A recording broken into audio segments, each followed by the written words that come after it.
It started with a phone call. He went on to tell us basically, I have kidnapped your daughter and I am going to kill her. Now deputies are warning about a new and terrifying scam. It's a big development for military families. The change that could put more money in your pocket. And the rumors are true. Grocery store wars about to heat up in Norfolk.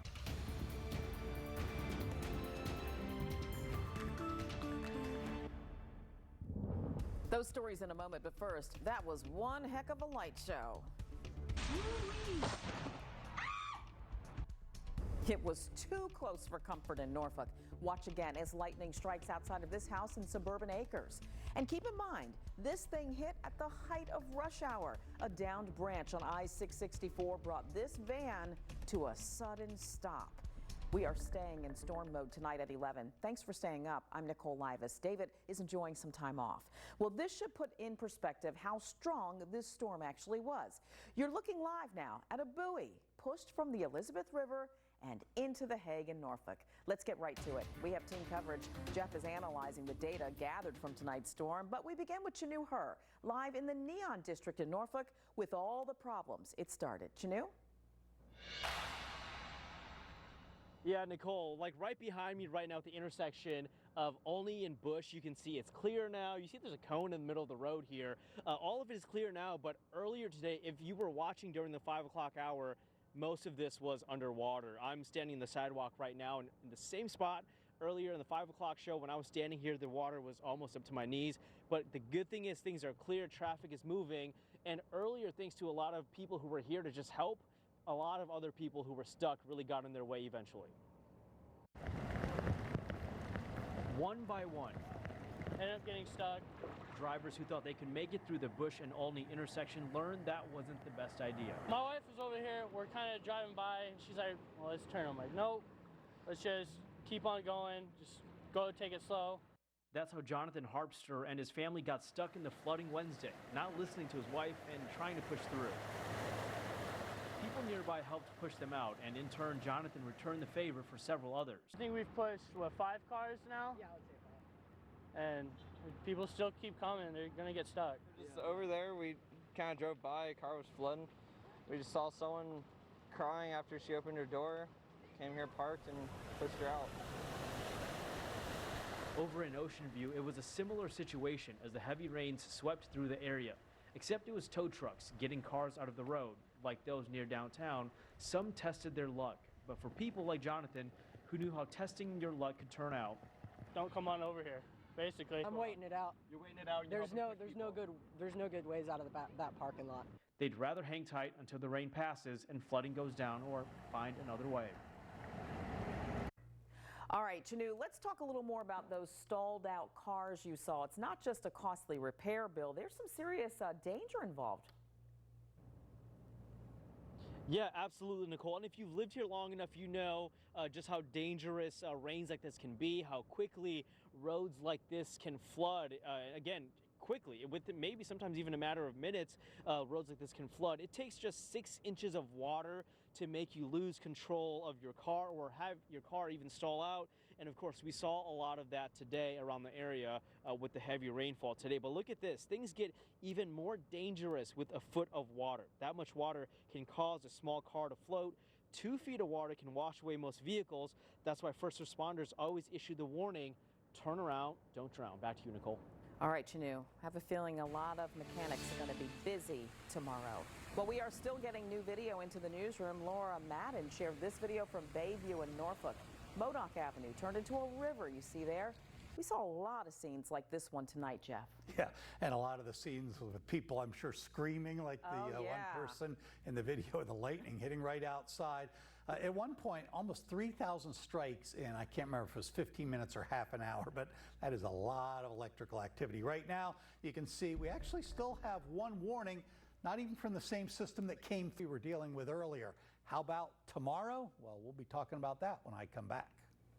All right, let's take another look at the radar. We sent out alerts on the 13 News Now app when those watches and warnings were issued. Be sure to download it for free to stay ahead of the next storm. Well, now to a warning that's all new tonight. Call it a new twist on an old scam. It nearly had a Yorktown man dishing out thousands of dollars, all because he thought someone was going to kill his daughter. Now deputies are warning people to stay alert and not to fall for it. Tonight, the victim is sharing his story with Madeline Schmidt. And then he went on to tell us basically, I have kidnapped your daughter and I am going to kill her if you don't give me a lot of money. It's the last call Daniel Rawlings expected. And at that point, we'd give him anything. The Yorktown man answered an unknown number on his cell phone Monday and heard a woman begging for help. And we thought it was real. We thought for sure he did have our daughter. In a panic, Rawlings followed the man's instructions and drove to a nearby Western Union kiosk, prepared to send a $5,000 ransom.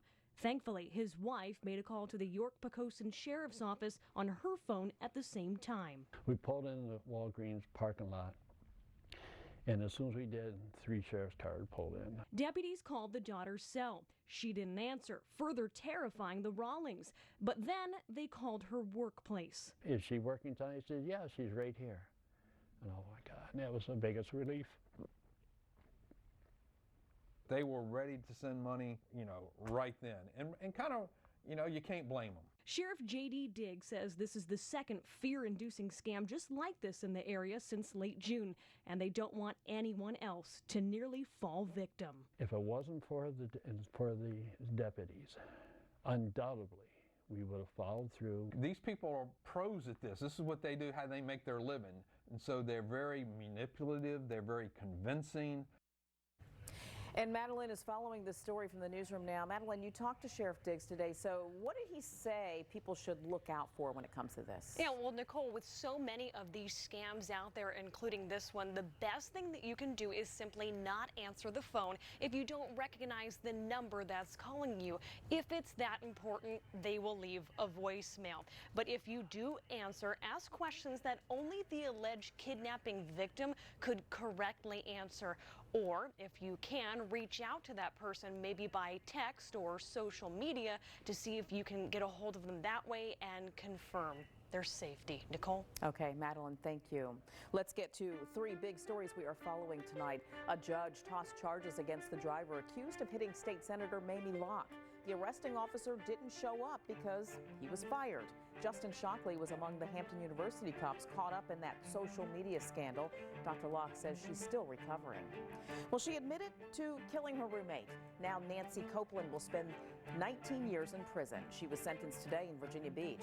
Copeland told detectives she killed David Gonzalez after they got into a fight over her dog. A jury found her guilty in January. And 2 swim advisories you need to know about. The no swimming signs are up at Seagate near the Lesnar Bridge and Sandbridge South. They're also up among parts of Buckrow Beach and Hampton. The health department says bacteria levels are just too high right now. Let's shift the focus now on the tragedies in El Paso and Dayton.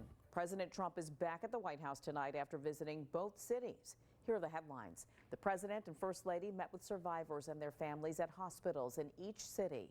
There were sizable protests at both stops. Before he left, President Trump tried to link the suspected gunman in Dayton to liberal candidates and causes. These shootings are starting what some call a long overdue discussion on the spread of white nationalism. We saw it happen in Virginia with the deadly violence in Charlottesville. The Commonwealth's top lawyer is pointing the finger at someone, and you might be able to guess who it is. Here's Jacqueline Lee. 3 mass shootings across the country in 1 week. 3 dead in Gilroy, California, 22 in El Paso, Texas, and 10 in Dayton, Ohio. Today, President Trump says he's concerned about the rise of any group of hate across the country. I don't like it.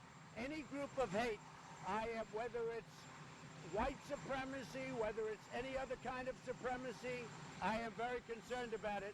President Trump says his rhetoric brings people together, but Attorney General Mark Herring says the president himself is spurring white nationalist ideology. He says go back to where he came from. All of that kind of language emboldens them, makes them feel like they are supported, when instead they should be met with universal condemnation.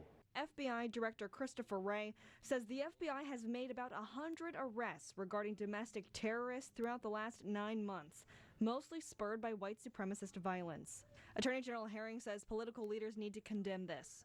And too often it has been met with either indifference or worse, actual encouragement. 13 News Now political analyst Quentin Kidd says the rise in white supremacist violence is causing fear in the political world. Killings ultimately is the most severe form of political violence, but people that won't accept the results of an election and then turn to the streets to riot and protest. Attorney General Herring says he introduced legislation to allow his office to prosecute hate crimes, but it keeps getting stopped in the Republican-led General Assembly. Jacqueline Lay, 13 News Now.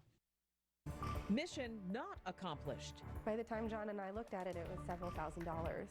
Military spouses owed money by the government. After lots of questions, Congress got to work. But first, a look at today's drenching rains from your eyes. Thank you so much for helping us tell the story of the storm. Don't forget, you can get your pictures on TV. We're following the hashtag 13 storm mode.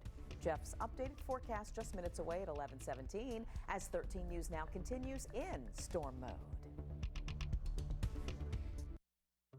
13 News Now and the